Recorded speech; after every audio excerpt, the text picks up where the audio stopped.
Sejak pertengahan November 2023, gelombang pengungsi etnis Rohingya Myanmar mendarat di Indonesia. Gelombang pertama tiba pada 14 November 2023. Ketika itu sedikitnya 196 imigran etnis Rohingya mendarat di pesisir desa Blang Raya, Kecamatan Muara III, Kabupaten Pidi Aceh. Hingga 10 Desember 2023 kemarin, tercatat ada 9 gelombang kedatangan para pengungsi etnis Rohingya yang membawa sekitar 1.600 orang.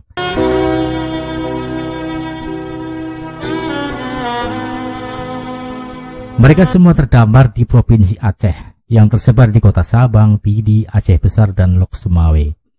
Setelah berminggu-minggu bertarung dengan Laut Garang sejauh ribuan kilometer, menumpang kapal tua yang reot, berdesakan, kepanasan, kedinginan, kelaparan, kehausan, bahkan berujung maut, bersandarlah mereka di pesisir Aceh. Bukan sambutan dengan luluan atau keramahan selayaknya tamu jauh. Justru para penghuni Tanah Harapan yang bernama Aceh kompak memalingkan muka, bahkan mengusirnya.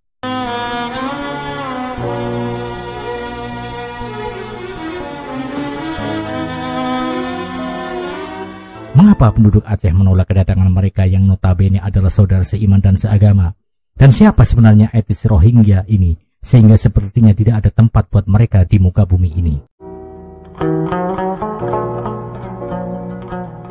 Rohingya adalah istilah yang untuk menunjuk ke komunitas orang-orang Muslim yang berada di wilayah bagian Rakhine atau Arakan, lebih tepatnya berada di Myanmar bagian barat yang berbatasan langsung dengan negara Bangladesh.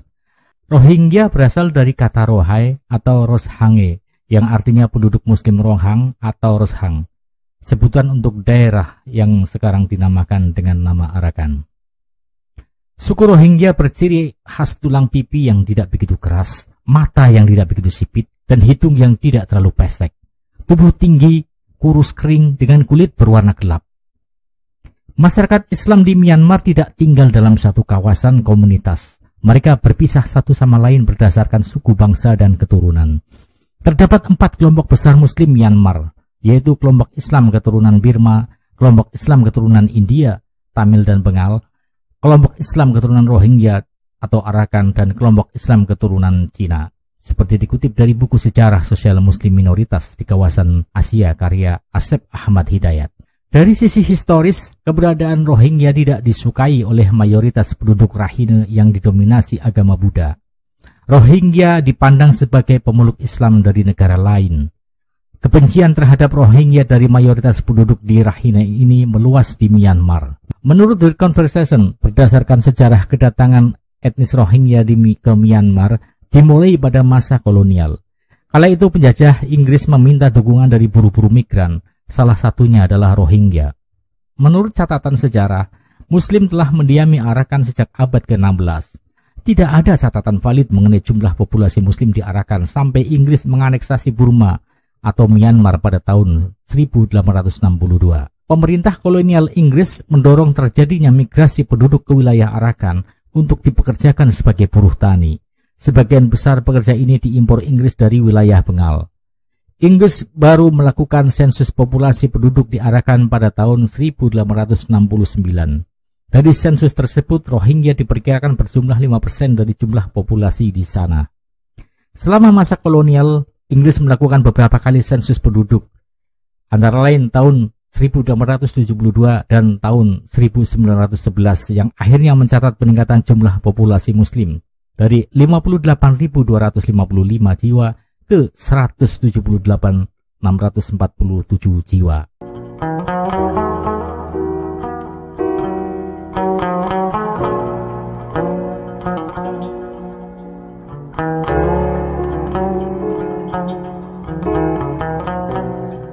Semasa Perang Dunia II, nasionalisme Buddha mulai muncul sebagai respon terhadap pemerintahan kolonial Inggris.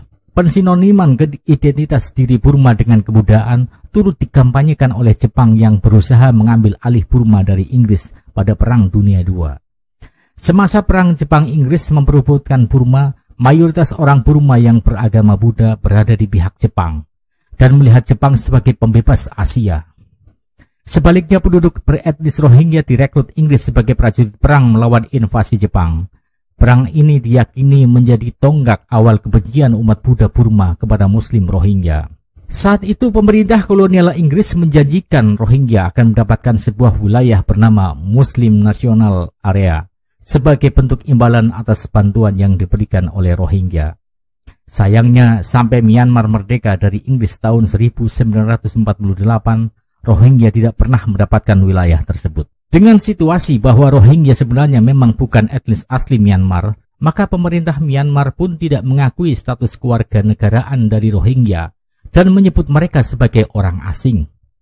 Puncaknya, pada tahun 1982, pemerintah Myanmar menerbitkan undang-undang kewarganegaraan. Kondisi ini pun menjadikan momentum paling penting bagi komunitas Rohingya. Melalui kebijakan ini, etnis Rohingya tidak masuk dalam kategori ras nasional bagi negara Myanmar. Akibatnya, etnis Rohingya pun mendadak kehilangan statusnya, lalu menjadi populasi tanpa kewarganegaraan atau stateless terbesar di dunia.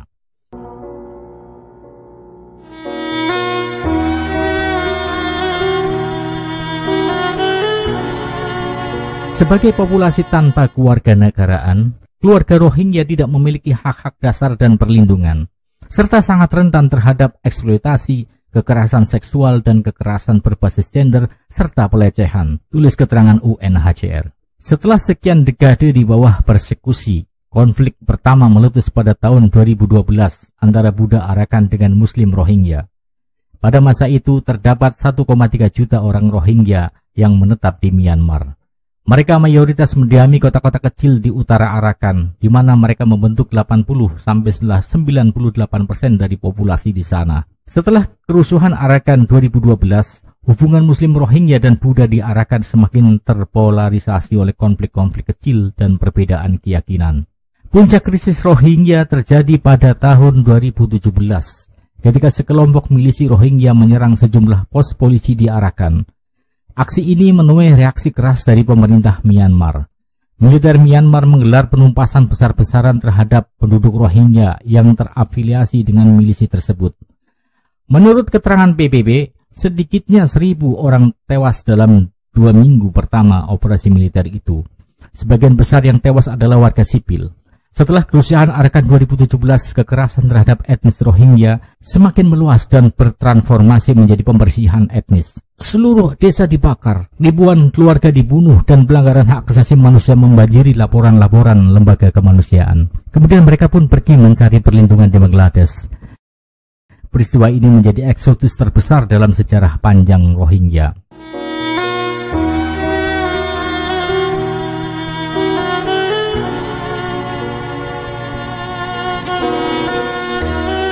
UNHCR mencatat, krisis tersebut menyebabkan 742.000 orang Rohingya mengungsi ke negara Bangladesh untuk menghindari kekerasan.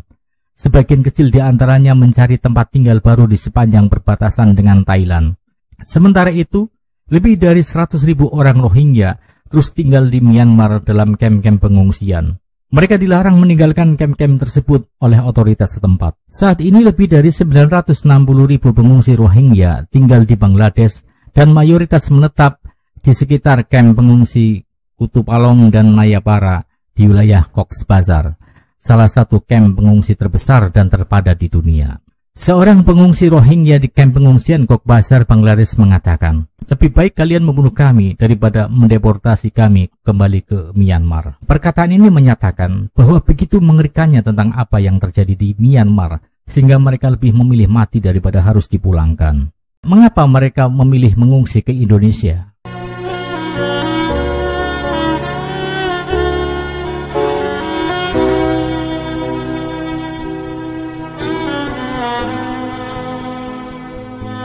Dari waktu ke waktu jumlah pengungsi di Cox's Bazar terus berkurang. Akibat sebagiannya melarikan diri dari kamp. Hal ini dipicu dari berbagai hal seperti kondisi kamp yang terlalu padat, sanitasi buruk, dan pemikiran bahwa tidak ada masa depan jika masih hidup di dalam kamp. Menurut perwakilan UNHCR untuk Indonesia, Ann Maiman, ada faktor yang kemungkinan akan mendorong gelombang pengungsi ke Indonesia. Pertama, konflik di Myanmar makin buruk. Semua orang berkonsentrasi pada apa yang terjadi di Gaza dan Ukraina, sehingga intensifikasi konflik senjata di Myanmar adalah sesuatu yang hampir tidak diberitakan, katanya. Kedua, keamanan di kamp-kamp pengungsian Rohingya di Cox's Bazar, Bangladesh semakin memburuk. Penculikan, pemerasan, pembunuhan, penembakan, dan serangan. Kehidupan para pengungsi Rohingya di Bangladesh tetaplah sulit karena banyak dari mereka kekurangan makanan, keamanan, pendidikan, hingga kesempatan kerja di kamp pengungsi yang penuh sesak. Laporan dari kelompok hak asasi manusia Human Rights Watch yang diterbitkan tahun ini mengatakan bahwa geng-geng kriminal dan afiliasi dari kelompok-kelompok bersenjata Islamis telah menimbulkan ketakutan menjelang malam hari di kamp-kamp pengungsi Cox's Bazar. Menurut kepolisian Bangladesh, sedikitnya 60 orang Rohingya telah terbunuh di kamp Cox's Bazar tahun ini. Nesan Lewin, salah satu pendiri jaringan aktivis Free Rohingya Coalition, mengatakan kepada DW bahwa banyak pengungsi Rohingya yang melarikan diri dari aksi kekerasan di kamp-kamp tersebut. Geng-geng kriminal menguasai kamp pengungsi di malam hari sehingga tidak ada seorang pun di sana yang merasa aman.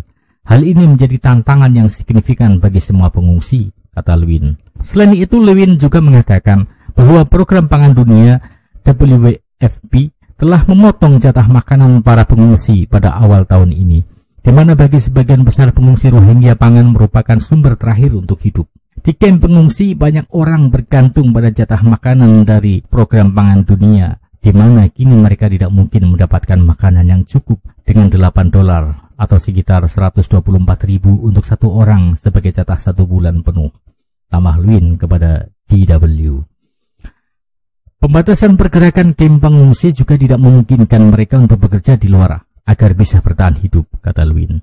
Tidak ada peluang mata pencaharian alternatif yang tersedia dan tidak ada harapan untuk repatriasi dalam waktu dekat, di mana hal itu membuat para pengungsi putus asa untuk mencari kehidupan yang lebih baik di tempat lain. Pengungsi Rohingya tidak diizinkan bekerja atau mendapatkan pendidikan yang layak di Bangladesh. Para pengungsi dilarang untuk belajar bahasa Bengali karena pihak berwenang negara tersebut tidak ingin mereka berintegrasi ke dalam masyarakat umum.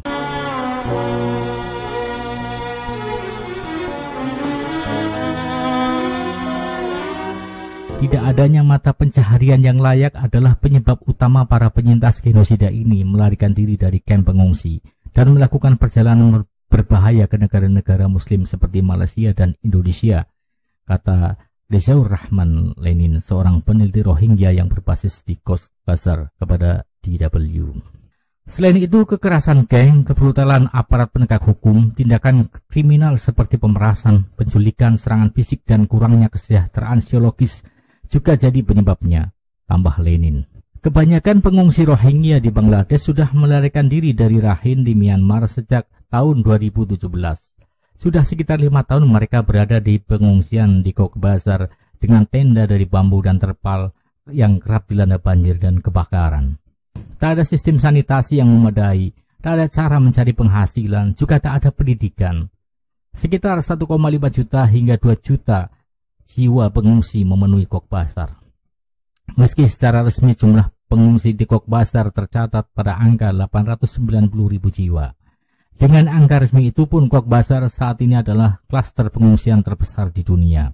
Aktivis Rohingya yang berbasis di Jerman, Nesan Lewin, mengatakan bahwa para penjahat yang berhasil masuk ke kamp-kamp pengungsian mengambil keuntungan dari rentannya para pengungsi sehingga membujuk para korban untuk melakukan perjalanan laut yang berbahaya. Dihadapkan dengan situasi tanpa harapan, para pengungsi cenderung mempercayai apapun yang dikatakan oleh para penyelundup manusia dan mempersiapkan diri untuk perjalanan yang penuh risiko. Jelas Lewin kepada DW. Banyak yang kehilangan nyawa di laut atau mengalami penyiksaan di tangan para penyelundup.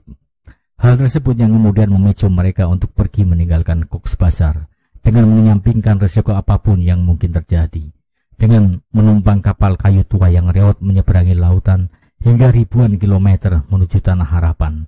Salah satu Tanah Harapan tersebut adalah Indonesia.